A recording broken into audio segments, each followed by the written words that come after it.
Sly Cooper, Thieves in Time sucks.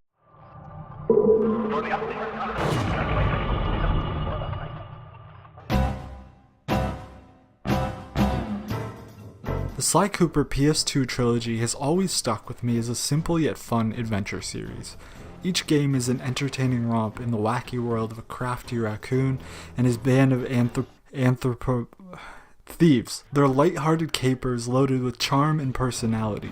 Cap that off with memorable characters and a stylish aesthetic, and you've got yourself a winning batch of games. But we're not here to talk about those games. We're here to talk about the other one. After the trilogy concluded in 2005, the developers behind Sly Cooper, Sucker Punch, decided to move on from the series. 3 years later, Sanzaru Games started working on a prototype for a new Sly Cooper game. They were later tasked by Sony to handle the porting of the original 3 PS2 games to the PS3, which led to the company being handed the keys to the Sly Cooper franchise. I guess being able to port a game means that you're fit to make one. Makes sense. In 2013, we received Sly Cooper Thieves in Time, or TIT for short. There may be a few spoilers in this video, so if you haven't played it yet, don't bother. Before we dive into the meat of the game, let me give you a bit of background on the story. Since the third game, Sly, Bentley, and Murray are laying low until the contents of the Thievius Raccoonus, an ancient book that's lived in Sly's family for generations, start disappearing. This sends Sly and his friends on a journey through time, teaming up with Sly's ancestors to track down who's responsible, prevent history from being altered, and protect the Cooper legacy. Now, I know what you're thinking. I like time travel. I watch Back to the Future. I watch Doctor Who. This sounds great! And it does sound great, but Sanzaru doesn't really do anything interesting with this concept. Rather than using the time travel aspect to delve into Sly's history and present his ancestors as fleshed out characters, we just get a showcase of different locations and very little time actually spent with each ancestor. The time travel aspect is sorely underused, and it's merely there to have an excuse for historical levels, with each member in Sly's family being a part of the backdrop. So why exactly is Sly's latest outing so disappointing? Okay, the story is one thing. I can take a bad story if the game still offers a fun and satisfying adventure to play through. And Thieves in Time does still feature a lot of the same elements that made the original trilogy so memorable. But that's actually where the problems begin. Thieves in Time is a Sly Cooper game, for better or worse. In fact, it's too similar to its predecessors. Some might even say lazy. From the start, the presentation of the game is already underwhelming. It's running on the PS3, a console that's an entire generation ahead of the originals, but it somehow manages to look worse than those games. I'm a huge fan of cel shading. I think when it's done right, it can add a lot of personality to a game. The originals are a great example of this. Cel shading works by replacing the gradient shading of a typical rendering with flat colors and shadows. Basically, it creates more of a hand-drawn or cartoonish look. In Thieves in Time, the graphics are cel shaded, but Sanzaru added more detail to everything, which goes against the principle of cel shading. So what you're left with is a clashing art style that just looks odd. Another thing that didn't make the transition well are the hand-drawn cutscenes. To introduce each level, players are treated with a short cutscene that sets up the plot and introduces the villain of that level. The cutscenes in Sly 1 to 3 were crafted with a playful yet bold sense of style and color. The same can't really be said for Sly 4. It's nice to have more animation, but the art style comes across as flat, overly polished, and lacking the same level of personality. I guess they're going for more of a cartoony aesthetic than a comic book, but the older look of the cutscenes is far more memorable, in my opinion.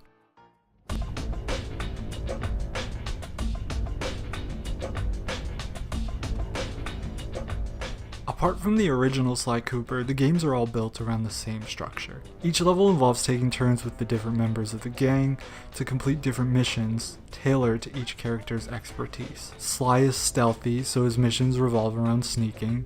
Bentley is a genius, so his missions usually involve hacking. And Murray is the muscle, so he's typically thrown into combat. Thieves in Time runs with this framework, which is fine, but it doesn't really add anything substantial or do much to build on what's already been established. The older games were simple action platformers, but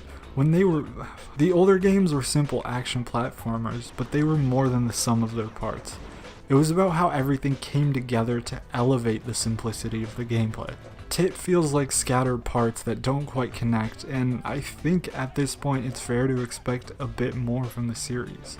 Let me explain. The missions where you play as the main cast are what you come to expect. You'll be jumping, sneaking, hacking, breaking, bashing, and of course stealing. But at this point, even with these primary objectives, we're running through the motions with mission content and variety. So many missions play out like bad minigames, and I'm not just talking about the bad minigames. There are a couple moments where the repetitive gameplay is offset by a nice balance of humor and creativity, like the Bob training montage. But unfortunately, these moments are too sporadic. The sense of progression that elevates other action platformers just isn't here. Sure, each character is generally working toward the same goal, but the game as a whole doesn't really build up to anything and remains pretty exhausted of ideas throughout. Similar to Sly 3, the game adds a few new characters. In this case, it's Sly's ancestors. As you travel to each time period, you'll be tasked with rescuing the members of the Cooper clan, after which they'll become playable. Like the story, this is a great concept. Controlling a unique set of characters from different time periods that each offer their own distinct skill sets, it sounds really cool. For the most part, they're just Sly with a few slight tweaks. Ryoichi Cooper can jump further. The Night one, I actually forget his name, he can lunge himself up or something, I don't know. The only one who actually stands out is Kid Cooper. He can shoot guns, which shakes things up a bit. He's the only one different enough to even begin to justify this concept. But that's not saying much, his levels are still junk. The abilities of these characters would have been much better suited as upgrades for Sly. It's not like their levels are vastly different from his, and they don't really add anything to the game. If Sly unlocked each of his ancestors' moves throughout the game, then we could have gotten more complex levels that are designed around the use of not just one, but multiple abilities.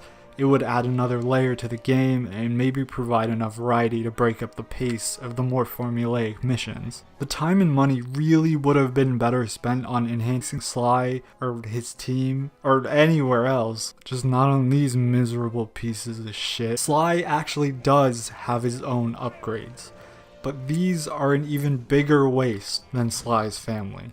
They're just different disguises that are used in context-sensitive situations. Basically, you'll use each disguise a couple times in its own level, and then that's it. Great job, guys. 10 out of 10. You're actually given the option to use them in any level later on, but what's the point? I hate video games. The new characters and outfits are the only thing that separates it from the other games. And even then, it still doesn't feel like anything special or noteworthy. Being on a more powerful console, I was really hoping they would, do more with the game. In comparison to previous titles, the levels and environments really aren't that much bigger or interesting either. I'm not sure what the budget was, but Sanzaru did not take advantage of the PS3's power. I can't help but feel like I'm playing one of the PS2 games with a higher resolution, but I'm pretty sure we got that already.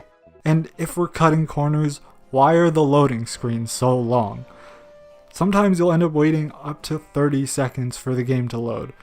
I feel dumb complaining about this, but there's really no reason for it to take that long.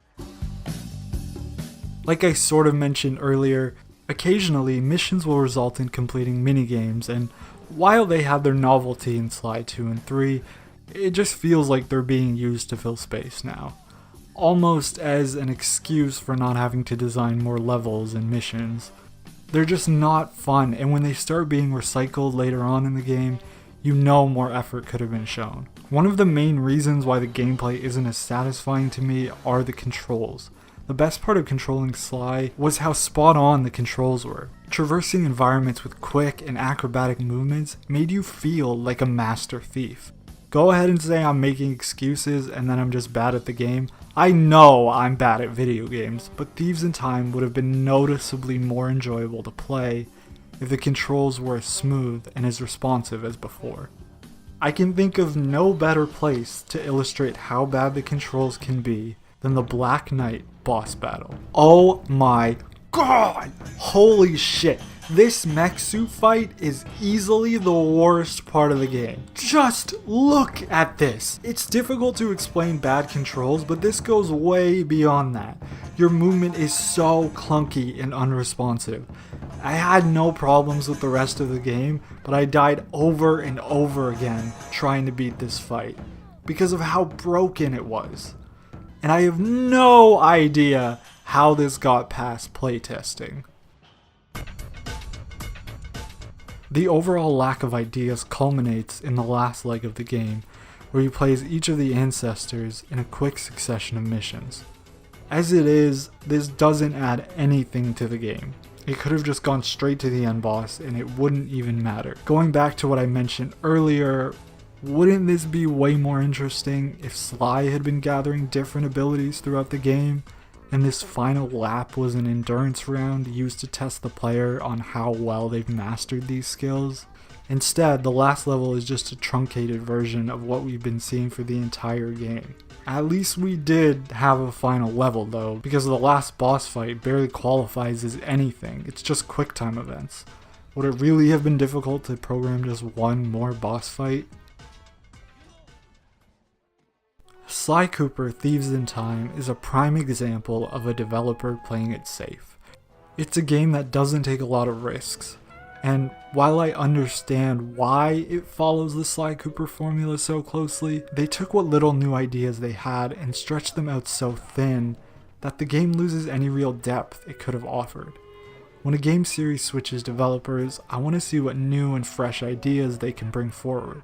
It's a great opportunity to build upon what's already been created and breathe new life into a franchise.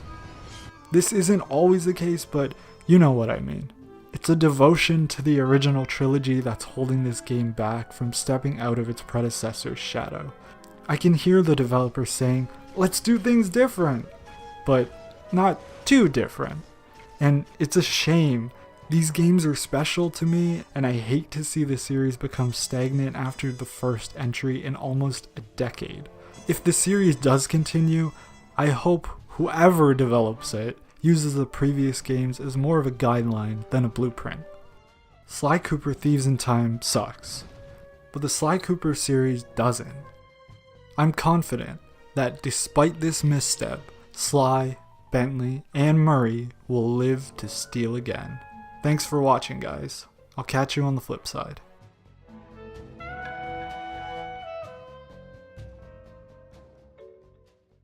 And hopefully it's not in some shitty CGI movie